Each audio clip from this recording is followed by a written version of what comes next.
We're going to be taking a look at the following problem where we consider this function. We are first going to find the x, y values for the relative minima and maxima.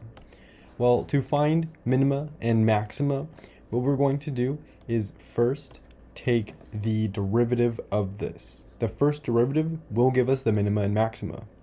So we'll have y prime, and we're going to set this equal to, we have 1 over 3. We'll take the derivative of the first part, so this is going to be 3x squared.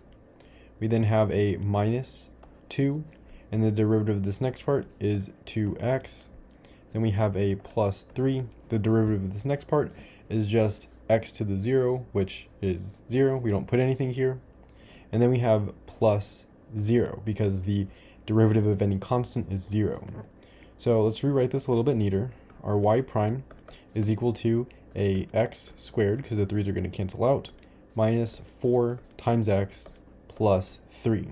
So this is our equation. Now we need to factor out some things, and the easiest way to factor things out is take the middle part.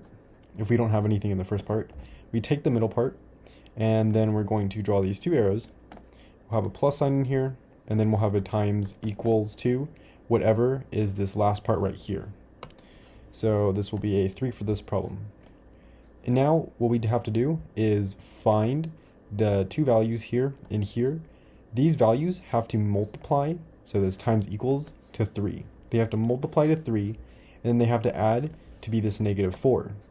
And looking at this, if we do a negative 3 and a negative 1 in here, we see added together, it gives us a negative 4, and then multiplied together, it'll give us a 3.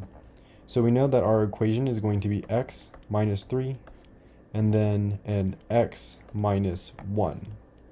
Now we can say that x is equal to 3, and then it's also equal to 1 after we set these both equal to 0, which we are supposed to do to solve for this. So these points will be our relative minima and maxima, but we need to find the y values to see where and which ones are actually the minima and maxima. We'll do this over here. So let's solve for 3 first. To do this, we're going to plug it back into the original equation. Not the derived equation, but the original one. So we're going to have at 1, we'll do 1 first because it's smaller. We're setting this equal to, well, if we plug 1 in here, we're just going to have 1 over 3 minus 2 times 1, which is 1, plus 3 times 1, which is 1, plus 16 over 3. Now if we add these two together, it's going to give us a 1. And now we can say 1 plus, we're going to add this two fractions together. This is going to be a 17 over 3. Now we know 1 is equivalent to 3 over 3 because we can multiply the top and bottom by the same thing. And so if we add this to our 17 over 3, we're going to have 20 divided by 3. And that means that this is our y. And so our x is 1. So our equation is 1 comma 20 over 3. We don't know if this is the minima or maxima yet. We still have to solve for our y of 3 first. So our y of 3 is equal to, we are going to pass this in 1 over 3. We have a 3 cubed now. 3 cubed is 27. We're then going to have a minus 2 times 3 squared. And our 3 squared is 9, so times 9, plus 3 times 3, which is 9, plus 16 divided by 3. So if we multiply these together, we're going to get a 9. If we multiply these two together, we're going to get a negative 18, and then we can bring down our 8. And we can see that all of this is going to cancel out because 9 plus 9 is 18, and then we have a minus 18, so that'll zero everything out. That means that our value is just going to be 16 over 3, which is our y, and so our equation is going to be 16 divided by 3. We can obviously see that 16 divided by 3 is less than our 20 over 3. So that means this is our min, and this is our max. So the minima is going to be 3 comma 16 over 3, and then make sure you put it in parentheses, and the maxima is going to be 1 comma 20 over 3. So those are the two equations. Now we need to find the inflection point. Well, to find the inflection point, what we're going to do is we are going to take the second derivative. So this is part B down here. I did part A in red. So taking the second derivative, we're going to look at what we did up here. This is the first derivative. And we're going to say, well, the second derivative of this is equal to the derivative of x squared is just 2x1 minus the derivative of 4x, which is just 4, plus the derivative of 3, which, since it's a constant, is just 0. So now we have this, and we can set whatever we have in here equal to 0, just as we did up here. So we're going to have 2x minus 4 equal to 0. We can add 4 to both sides, so we're going to get a 2x is equal to 4. Now we divide 2 by both sides, so we get x is equal to 2. So our inflection point is going to be 2. Now we're going to take this 2 and we're going to plug it back into the original equation as we've done with the others. So we have y, and this is with x2, is equal to a 1 over 3 times our x cubed. Our x is 2, so it's going to be times 8 because 2 cubed is 8, minus 2 times 2 squared. Well, 2 squared is 4. 4 times 2 is 8, so we're going to have a minus 8 here. Plus 3 times 2 is 6, plus 16 divided by 3. Now we can add these together. If we add these together, we're going to get a negative 2.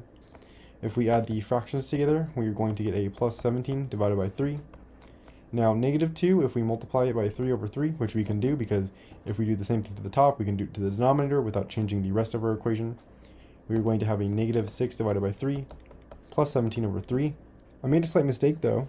When I added this 8 over 3, which is what it should be, with this 16 over 3, I accidentally put 17 over 3, which I did not mean to do. I misread it. So instead of having a 17 over 3, we should have a 8 over 3, because this 8 is being multiplied in here, with our 16 over 3. And this gives us a 24 over 3. And so we don't even need to multiply these 3's in. We can just add these together, because we know 24 divided by 3 is just going to give us 8. So our answer is 6. So we're going to have a 2, comma 6. And this will be our inflection point. We can write this in here. Now the last thing that this problem is asking us to do is graph. So we will draw a graph over here. We're going to look at the x and y intercepts for the function as x approaches positive and negative infinity. It is also known that y is equal to 0 when x is negative 1. So x is negative 1 about right here. And when y is 0, that means it's just going to be on the x-axis. So this is our first point. Now, our relative minima and relative maxima, we're going to graph these over here. At point 1, we have 20 over 3. So that'll be somewhere around here. And then at point 3, we have approximately 16 over 3. We'll just put it somewhere around here. A little bit lower because it is less than. Now, we have our inflection point, which is 2 over 6. And so 2 over 6 is right between 16 over 3 and 20 over 3. So it's going to be about right here. Now, we can connect the points for our graph. We know that these two are super easy to connect. We'll just go like this in here and connect it like this. Now this inflection point means that the graph is going to flip. So currently it's going to be going like this. That's what it looks like. And now we need to flip it. So instead of it having a positive slope and then a 0 negative slope, which is concave down, by the way, when we have a positive 0 negative, it's a concave down. We've talked about this in a previous video when we have the arrows pointing in like this. Now we have a concave up. Because of this inflection point, it switches it to go like this. So now we have a negative slope, and it zeroes out right here, and then it goes into a positive slope. Remember, positive to 0 to negative is concave down, or you can just look at how the arrows are drawn here. And then concave up is 0 or negative, then 0, then positive slope. Or you can just look at the arrows that are going into each other here. And so that is the graph. That is the sketch of our function. And so we have done part A, part B, and part C. I hope this video helped you out. It wouldn't be possible without Financial Lemon, so make sure you check their page out. It's in the banner of the main channel. And also, if this helped you out, toss a like on it. If you have any questions about the material, you can leave them in the comments below, as always.